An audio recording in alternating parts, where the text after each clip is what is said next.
What's up, YouTube? I'm here to do my prediction video for UFC Fight Night Rivera versus Moraes. Let's start at the bottom. The first fight is Jared Brooks versus Jose Torres, and to me, Jared Brooks hasn't looked that amazing in the UFC. I personally think he should be 0-2. He's basically just a decent wrestler. I don't think his striking is that great, and I don't think he shoots very well. He just shoots from very far out and try to use his size and strength to win. To me, Jose Torres looks like a really, really good up-and-comer. I think he's got the takedown defense and striking to just light up Jared Brooks for 3 rounds, and I think he's going to win by decision. Next is Johnny Eduardo versus Nathaniel Wood. And this is two really good strikers. It's a young guy versus an old guy, but I think Johnny Eduardo is going to have the advantage. I think his striking is a little bit better, and also most of Johnny Eduardo's wins are actually by submission. So I think if this does hit the ground, Nathaniel has a lot of losses by submission, like 2 or 3. I think I wouldn't be surprised if Johnny Escudero could pull off a submission. So I'm going to lean towards Johnny. Just the better striking, overall grappling. I think he wins by finish, probably in the second round. Next, we got Jessica Aguilar versus Jody. I can't say her last name, but Jessica Aguilar, I know she hasn't looked that great in the UFC so far, but I still think she's pretty solid. I don't know too much about either of these chicks. I know they're both grapplers, but I think Jessica's just the better one, so I'm going to lean towards her. Oh, and one thing real fast, I forgot. The reason why I'm doing this video today, I was thinking about doing it tomorrow, but the event's on Friday. So for anyone that didn't know, it's on Friday, not Saturday. Next, we got Desmond Green versus Gleison Tibau, and this is tough because Desmond Green doesn't have a whole lot of finishes. He's not a knockout guy, and I feel like if this is just a straight grappling fight, I'm going to lean towards Gleison, which I think it will be. You know, Gleason's definitely getting up there. I don't know how many more fights he has left in him, but I still think he's decent. I don't know. We'll see how completely gone his chin is. He did get knocked out in his last fight, but I hope he just got caught with a lucky punch. I think this fight will be kind of like Desmond Green's last fight, where he just got tired and out wrestled towards the end. I think that's what's going to happen. I think Gleison Tibau is going to just have the stronger wrestling and edge out a decision here. Next is Bella Muhammad versus Chance. I don't know how to say this guy's last name. I feel like these guys are the same fighter pretty much, but Chance tries to use his wrestling more offensively and Bella uses more defensively.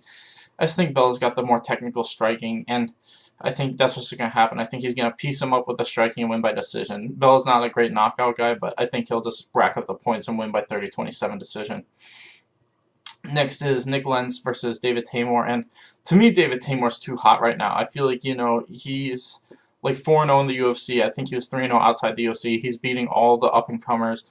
I think, you know, he took this fight on short notice, but I just don't think Nick Lenz has the wrestling to hold him down, and I don't think he has the striking to keep up with him. The only way I can see Nick Lenz winning this fight is if he catches him at submissions in like a transition, if he's able to get Taymor to the ground, which I don't think he will. I think sooner or later, Taymor is just going to eventually land like a head kick or something and win by knockout, probably in the second round. Like I said, he's too hot right now. I feel like Taymor should honestly be in the top 15, and I think with this win, he will be. Finally, on the undercard, we got Sijara Eubanks versus Lauren Murphy, and this fight's so tough to call just because Sijara has such a hard time making this weight, and I feel like Lauren Murphy has the style to just put the pace on her. I think that if Sijara is going to win, she has to win by finish. I think she's either going to have to win by knockout or submission, and Lauren Murphy's never been finished. And because of that, I'm leaning towards Murphy. I think the longer this fight goes, the better chance she has of winning. I just think she's going to put the volume on her, and she's not going to be taken down that easily. So I'm going to lean towards Lauren Murphy. I say she wins by decision.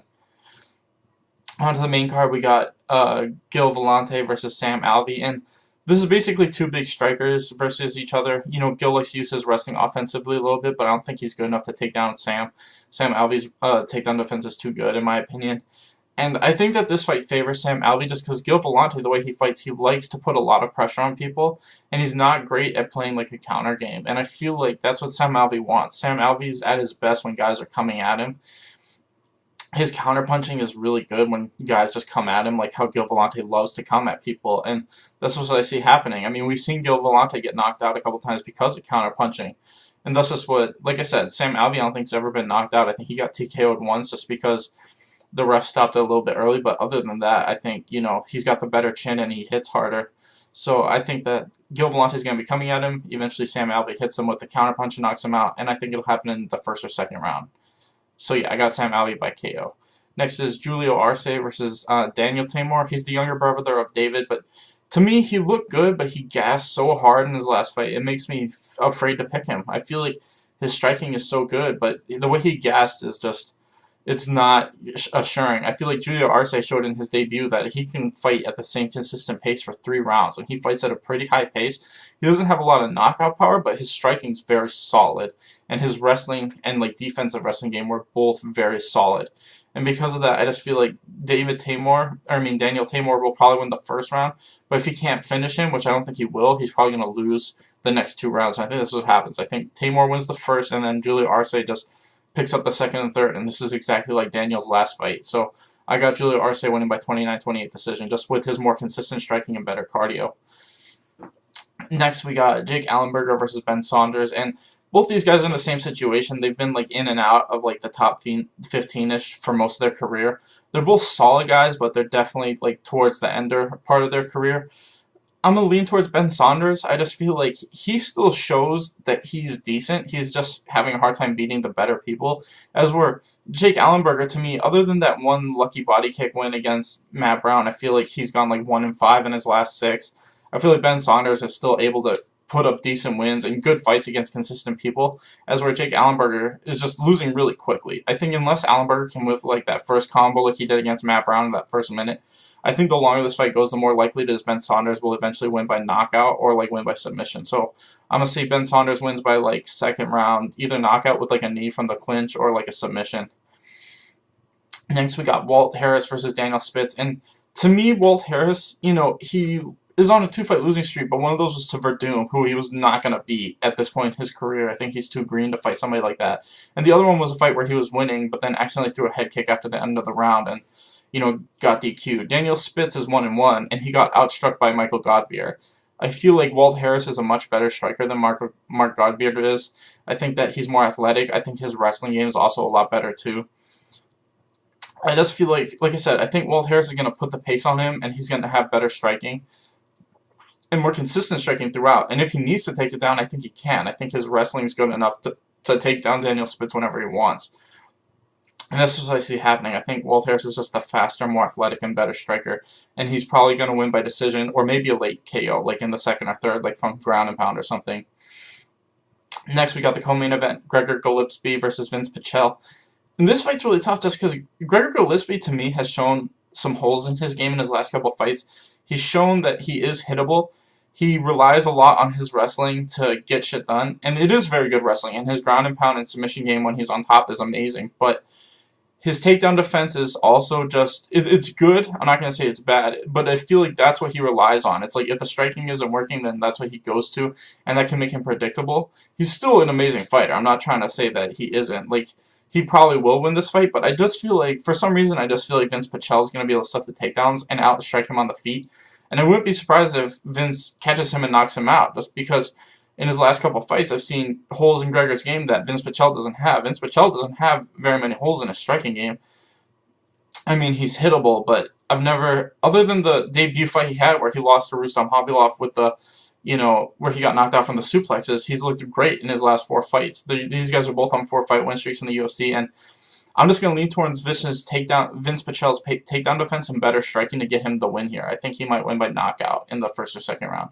Like I said, Gregor's probably going to win, but I just have this weird feeling Vince Pichel's going to upset him. Finally, we got Jimmy Rivera versus Marlon Moraes, and this is the closest fight on the whole card. It's the best fight on the whole card.